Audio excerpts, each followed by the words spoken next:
ఈరోజు విజయవాడలో వంగవీటి రాధా గారు ఇచ్చిన స్టేట్మెంట్ చూసి చాలా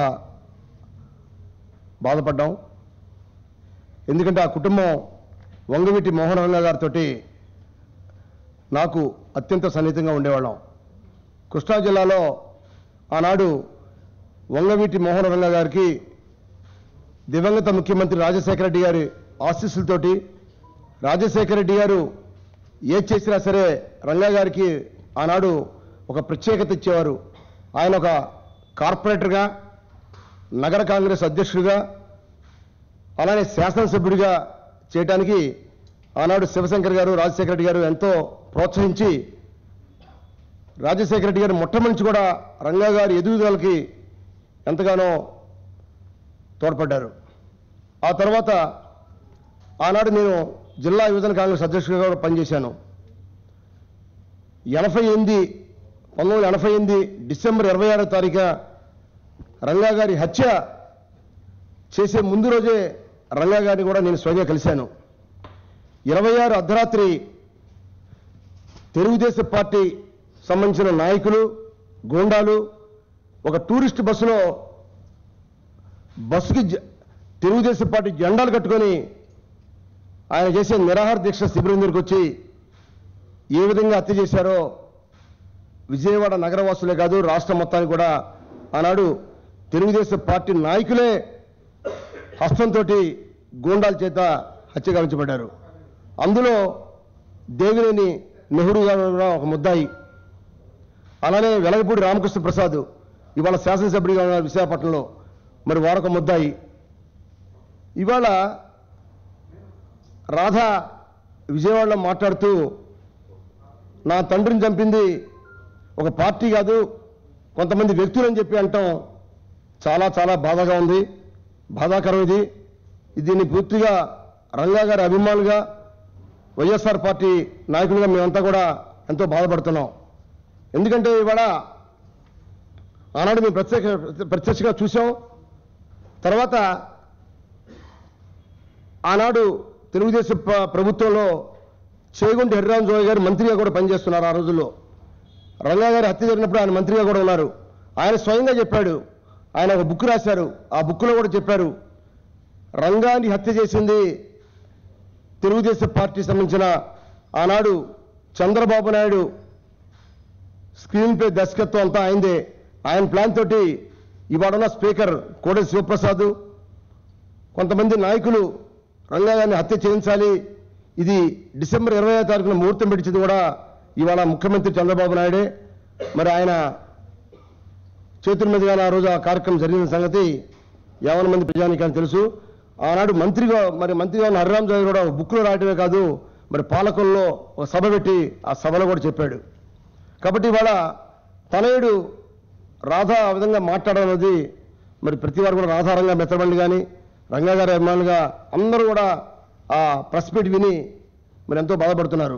ఇవాళ తెలుగుదేశం పార్టీలో నేను చేరానని చెప్పడం తప్ప దాదాపుగా తెలుగుదేశం పార్టీ నాయకుల కబంధాస్తాల్లో చిక్కుకుపోయాడు ఇవాళ రాధా. వాళ్ళు ఇచ్చిన స్క్రిప్ట్ని పూర్తిగా ప్రెస్ మీట్లో చెప్పారు. ఇవాళ ఆయన దాదాపుగా తెలుగుదేశం పార్టీలో చేరినట్టుగానే మరి మాట్లాడారు ఇవాళ ఉదయం. ఈరోజు జగన్మోహన్ రెడ్డి గారు వైఎస్ఆర్ పార్టీ నాయకులుగా రాధా వైఎస్ఆర్ పార్టీలో చేరినప్పుడు చెప్పాడు, నిన్ను ఒక తమ్ముడుగా చూసుకుంటాను, తప్పకుండా నీ తండ్రి ఏ విధంగా అయితే రాష్ట్రంలో మంచి కీర్తి ప్రతిష్టలు సంపాదించారో తప్పకుండా నీకు కూడా ఆ స్థాయిని కల్పించి నీకు కూడా ఒక మంచి నాయకుడిగా తీసుకొస్తాను, నువ్వు నాతో కలిసి రాష్ట్రం అంతగా తిరగమని కూడా చెప్పారు. వెంటనే 2014 ఎన్నికల్లో అవగానే రాష్ట్ర వైఎస్ఆర్ పార్టీ యువజన పార్టీ అధ్యక్షుడిగా కూడా నియమించారు. ఆయన్ని నియమించారు. తర్వాత దాదాపుగా సంవత్సరం పాటు ఎక్కడ ఏ జిల్లాలో కూడా 13 జిల్లాలు కూడా యూత్ యాక్టివిటీస్ ఎక్కడ కూడా ఆయన స్టార్ట్ చేయలేదన్న సంగతి ఇవాళ యువజన కార్యకర్తగా ఉన్న అందరూ కూడా తెలుసు, పార్టీల నాయకులు కూడా తెలుసు. ఇవాళ మేము ఏం చెప్తున్నామంటే జగన్ గారు నాకు ఎటువంటి ప్రాధాన్యత ఇవ్వలేదు, సరిగా చూడలేదని చెప్పి ఉదయం మాట్లాడుతుంటే మరి విన్న ప్రతి వారు కూడా ఆయనకి ఎంతో ప్రాధాన్యత ఇచ్చారు. నేను వైఎస్ఆర్ పార్టీ పెట్టినప్పటి కూడా పార్టీ ఆవిర్భావం నుంచి కూడా నేను పార్టీలో పనిచేస్తున్నాను. మా అందరికన్నా జిల్లాలో అందరికన్నా కూడా రాధ అంటే ఒక ప్రత్యేకత, ఒక ప్రేమ. తప్పకుండా ఆయన ప్రోత్సహించాలని చెప్పి జగన్మోహన్ రెడ్డి గారు ఏ కార్యక్రమం చేసినా, రాష్ట్రంలో ఏ ఉద్యమం చేసినా, ఆంధ్రప్రదేశ్ ప్రభుత్వంలో ప్రజా వ్యతిరేక కార్యక్రమాలు చేసినా, ఇవాళ చంద్రబాబు నాయుడు చెప్పిన అనేక రకాల వాగ్దానాలు నెరవేర్చకపోయినా, అనేక రకాల ఉద్యమాలు చేసినా, వాటిల్లో కూడా నువ్వు పాల్గొను రాధా, నువ్వు తప్పకుండా నువ్వు కార్యక్రమాలు చెయ్యి అని చెప్పి అనేకసార్లు మా ముందు కూడా చెప్పారు. ఆ తర్వాత ఎప్పుడైతే రాష్ట్ర యువజన పార్టీ అధ్యక్షుడిగా ఆయన సరిగా పనిచేయపోయేసరికి మళ్ళీ తిరిగి స్టేట్ మొత్తానికి రాష్ట్రంలో పార్టీ జనరల్ సెక్రటరీ కూడా నియమించారు. దానిలో కూడా 6 మాసాలు చూశారు. ఎక్కడ కూడా ఆయన రాష్ట్రంలో ఎక్కడ ఏ కార్యక్రమం పాల్గొనలేదు. అయినప్పటికీ కూడా మళ్ళీ తిరిగి పోనీ విజయవాడ సిటీలో ఆయన యొక్క సేవలు ఉపయోగించుకోవాలి. విజయవాడ సిటీలో ఇవాళ అనేక రకాలుగా రాష్ట్ర రాజధానిగా విజయవాడ సిటీలో ప్రభుత్వ వ్యతిరేకంగా అనేక రకాల కార్యక్రమాలు జరుగుతుంది. ప్రజా వ్యతిరేక ఉద్యమాలు చాలా జరుగుతున్నాయి. ఇవాళ నగరంలో ఉండి నువ్వు తప్పకుండా పార్టీ తరఫున ఒక ప్రధాన ప్రతిపక్షంగా ఉన్నావు. వాళ్ళ రాష్ట్రంలో మనం ప్రధాన ప్రతిపక్షంగా ప్రజలకి అనేక రకాల ప్రజల అవసరాల కోసం, ప్రజల మేలు కోసం అనేక రకాల ఉద్యమాలు చేయాల్సిన అవసరం ప్రధాన ప్రతిపక్ష పార్టీకి ఉంటుంది. దానిలో నువ్వు ఒక సిటీ అధ్యక్షుడిగా ఎన్నో కార్యక్రమాలు చేయడానికి అవకాశం నీకు జగన్మోహన్ రెడ్డి గారు కల్పించారు. నువ్వు ఆత్మసాక్షిగా ఆలోచించు రాధా, ఒక్కసారి ఆలోచించు. నువ్వు ఏనాడైనా సరే ఈ 4 సంవత్సరాల్లో పార్టీ కోసం ఎక్కడైనా ఏదైనా ఉద్యమం చేశారా? రాష్ట్ర విజయన కాంగ్రెస్ పార్టీ అధ్యక్షుడిగా కానీ, పార్టీ జనరల్ సెక్రటరీగా కానీ, లేకపోతే విజయవాడ నగర కాంగ్రెస్ అధ్యక్షుడిగా మీరు ఎన్ని ప్రెస్ మీట్లు పెట్టారు? ఈ ప్రభుత్వానికి వ్యతిరేకంగా ఎన్ని రకాల ఉద్యమాలు చేశారు అని చెప్పి నేను మిమ్మల్ని అడుగుతున్నాను. ఉదయం ప్రెస్ మీట్లో రాజశేఖర రెడ్డి గారి విగ్రహాన్ని విజయవాడలో పాత బస్టాండ్ దగ్గర తొలగించినప్పుడు మీరే కాదు, అందరం కూడా చేశాం. అందరూ అరెస్ట్ అయ్యాం. ఒక విజయవాడే కాదు, రాష్ట్రంలో చాలా చోట్ల రాజశేఖర రెడ్డి గారి విగ్రహాన్ని రోడ్డుకు అడ్డుగా ఉన్నాయని చెప్పి చాలా చోట్ల తొలగించారు. మరి మీరు రాజశేఖర రెడ్డి గారి విగ్రహాన్ని తొలగించినప్పుడు కొంతమంది అరెస్ట్ చేస్తే మీరు స్పందించలేదని చెప్పి జగన్ గారిని అడిగారంటే, అసలు జగన్ గారు అసలు ఆయన నిద్రపోడు. ఈ రాష్ట్ర పార్టీ అధ్యక్షుడిగా ఆయన నిద్రపోడు. ఇవాళ నాయకులు కూడా నిద్రపోనీరు. ఆయన ఎప్పుడు కూడా పని అంటూ ఆయన ఏదో రక కార్యక్రమం చేయాలి. ఈ రాష్ట్రంలో ప్రజానికాన్ని కాపాడుకోవాలి. ఇవాళ ప్రజల్ని చంద్రబాబు నాయుడు ఏ విధంగా వంచిస్తున్నారో ఆ వంచన ద్వారా మనకు తెలియజేయాలి అంటూనే ఇవాళ ప్రత్యేక హోదా లాంటి కార్యక్రమాలు కూడా ఎన్నో చేశారు. ఇవాళ జగన్మోహన్ రెడ్డి గారు ఈ రాష్ట్ర పార్టీ అధ్యక్షుడిగా వారు ఇచ్చే కార్యక్రమాలు ఇవాళ ఏ నాయకుడైనా చేస్తే ఇవాళ ఆ పార్టీ నాయకుడు ఎంతగానో ఎదగచ్చు. ఇవాళ మీకేదో ఒక సెంట్రల్ కాన్స్టిట్యున్సీ నీకు టికెట్ ఇవ్వలేదని చెప్పి ఒక నెపంతో ఇవాళ ఆనాడు జగన్మోహన్ రెడ్డి గారు స్పష్టంగా మీకు చెప్పారు. నీ తండ్రి రంగా గారు విజయవాడలో తూర్పు కాన్స్టిట్యున్సీ నుంచి ఎన్నికయ్యారు ఎమ్మెల్యేగా. మీ అమ్మగారు తూర్పు కాన్స్టిట్యున్సీ నుంచి ఎన్నికయ్యారు. నువ్వు కూడా మొన్న 2014 కూడా అక్కడి నుంచే పోటీ చేశావు కాబట్టి నీకు అక్కడ పోటీ చేస్తే బాగుంటుందని చెప్పి ఒక సూచన చేశారు. సూచన చేసినప్పుడు కూడా మరి ఆ కాన్స్టిట్యున్సీ గురించి మీరు పట్టించుకోలేదు. ఎక్కడ కూడా మీ యాక్టివిటీస్ పెద్దగా లేవని చెప్పి లేకపోయినప్పుడు కూడా నిన్ను ఒక సోదరుడిగా అత్యంతమైన ప్రాధాన్యత ఇచ్చారు జగన్మోహన్ రెడ్డి గారు. ఎప్పుడు కనిపించినా సరే రాధా రా అంటూ వేదిక మీద మరి ఆయన పక్కన కూర్చోబెట్టుకొని ఆయన దాదాపుగా సుమారు అరగంట సేపు మరి ఆయనకి ఎంతో మాట్లాడుతూ ఇవాళ వేల మంది చూసే విధంగా మరి ఆయనకి అంత ప్రాధాన్యత ఇచ్చారు. అటువంటి ప్రాధాన్యత ఇచ్చిన కూడా నీకు నచ్చక ఇవాళ ఎవరో తెలుగుదేశం పార్టీ నాయకులు కొంతమంది ఇవాళ ఏదో రకంగా నిన్ను